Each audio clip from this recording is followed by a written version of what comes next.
Now we are in a village in the Delta.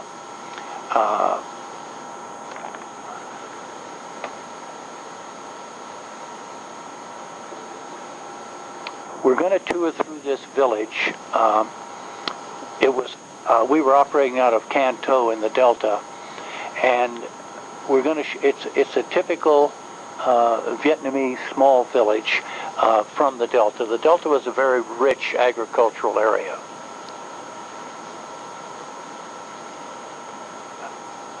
This is me and one of our escort officers, one of the history detachment commanders, and the province chief. This is their school.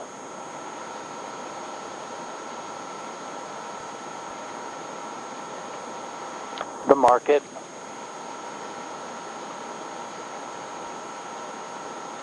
This little fella followed us around everywhere we went.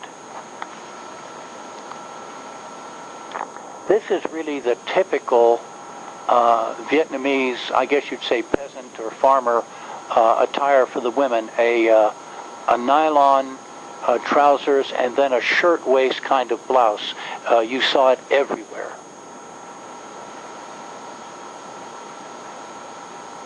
This is the little garden in front of the little Buddhist temple. Getting ready to go out on the Mekong. This was right off a branch of the Mekong. This is part of the perimeter of the little village. The command post with a rough puff. I better explain rough puff. That's regional forces / popular forces. They were sort of like an active militia to protect the village.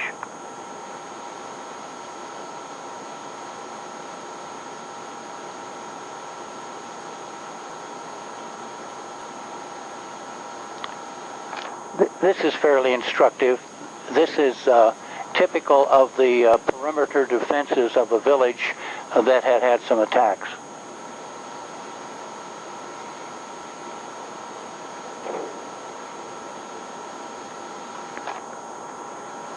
Another shot of the school.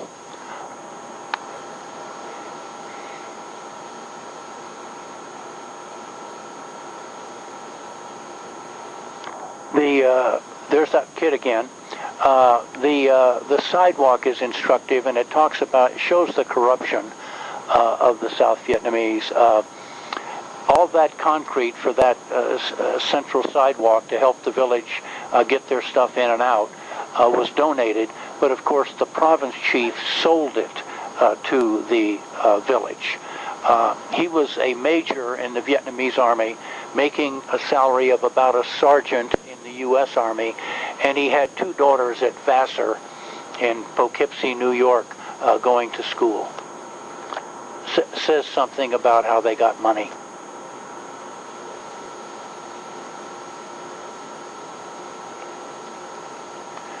This is the sign outside the little Buddhist temple. Notice those first 3 letters, Hao, H-A-O.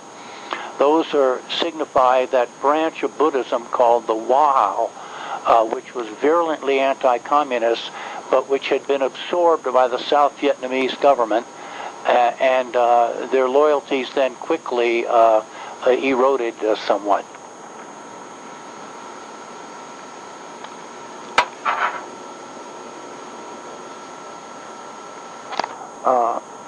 A Buddhist temple up in Pleiku.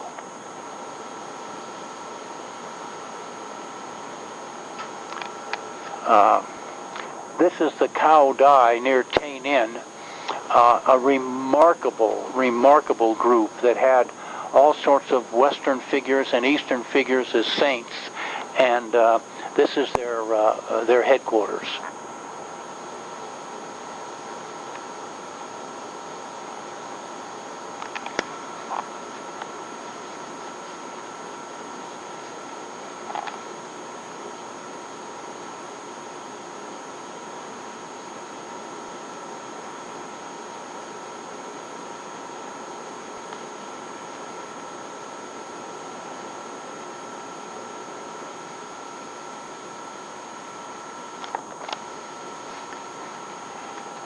Now we're going into the Central Highlands, into a battalion and then down to a company, a fire support base, where the 1st Battalion of the 12th Infantry was putting in a patrol area to block shipments of material from the north.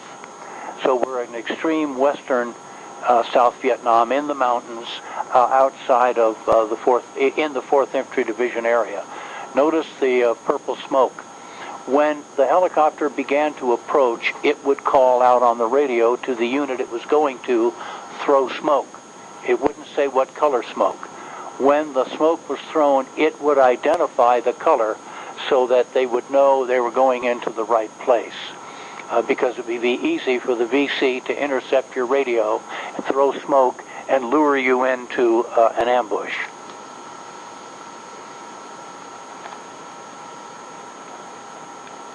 This is the battalion level base that we went into and then later went from. On the way to one of the company bases.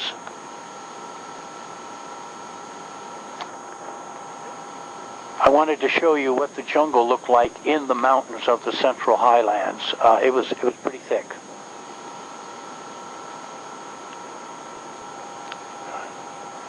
Now, we went into an area that had just been opened, and I thought the helicopter blades were maybe 6 inches from the nearest trees. I'm sure they weren't, but it seemed like it. But they had just gone in, and the way they do it is drop a 1,000-pound bomb called a daisy cutter out the back of a C-130, and it blows a hole, and then they take engineers and they drop them, rappel them down with chainsaws. They cut an opening big enough for a helicopter to land. They come in, secure the area, and then they start building the fire support base.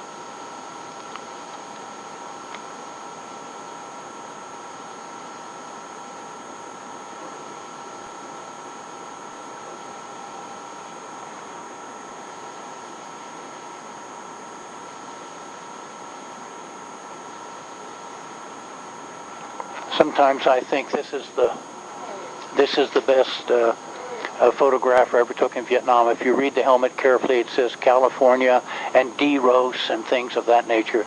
D-Rose is the date estimated return overseas. But a kid was digging and he just hung his helmet up on a stick.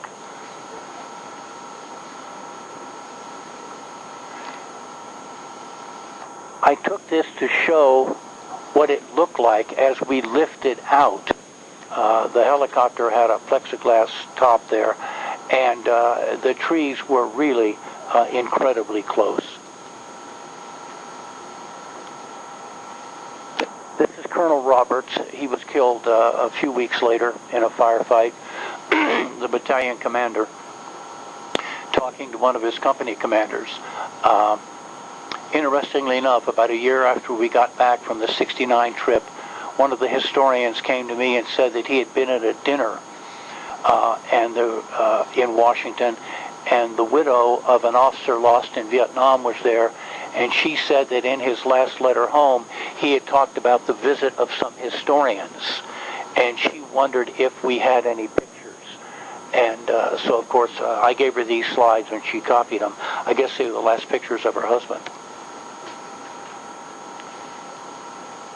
There he is walking back to his headquarters as we lifted out, and that's Charles McDonald's arm on the left.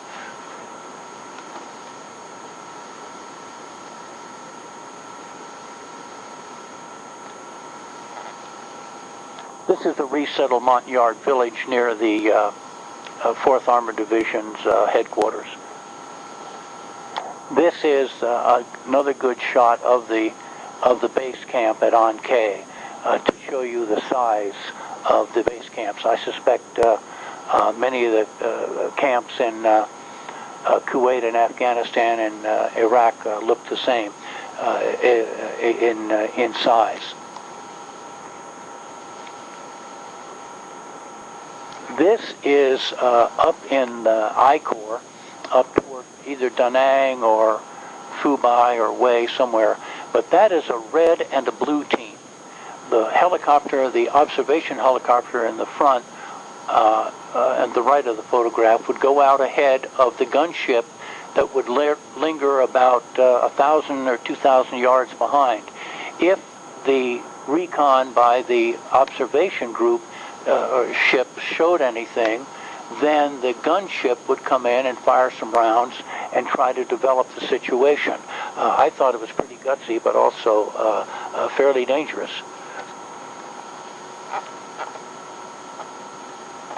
The next few shots are pictures of the 21 November ambush. They were taken by George Kimbach, who was the pilot, but he had the co-pilot do the firing runs, and he took pictures.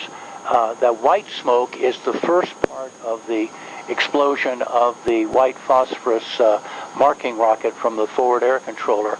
I was about 4 trucks back from the burning truck.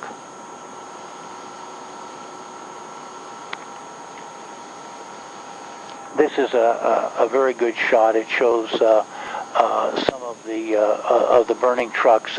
The ambush went the whole length of that picture.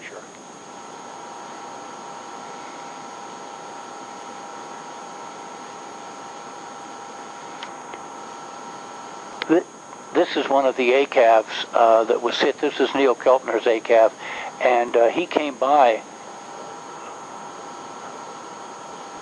and he came by and asked if we were okay, and we said yes, and he calmly went ahead. Burning truck.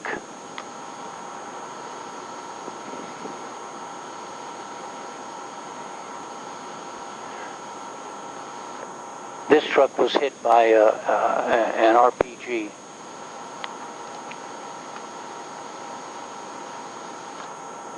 Some of the captured material, the 75 millimeter recoilless firing at us was only about 30 feet north of us.